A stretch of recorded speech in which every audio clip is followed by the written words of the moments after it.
thank God for His constant presence in our lives.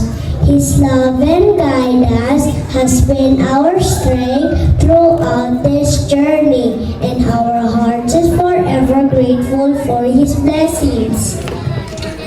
On behalf of all kindergarten graduates, we want to thank our Reverend Father Duroy and our school principal, Mrs. Rowena Ocasio.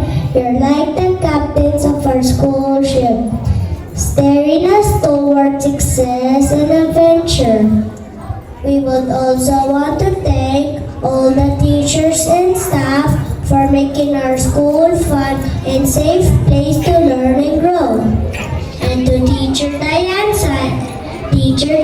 Simon Bea, you've not only taught us about numbers and letters, but also about the love of Jesus.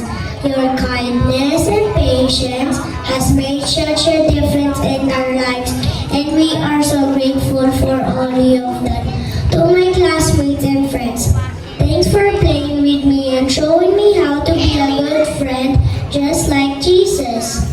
To all our parents and guardians, we love you so much. Thanks for teaching us about God's love and for giving us lots of hugs. Thank you everyone for being part of our journey. See ya!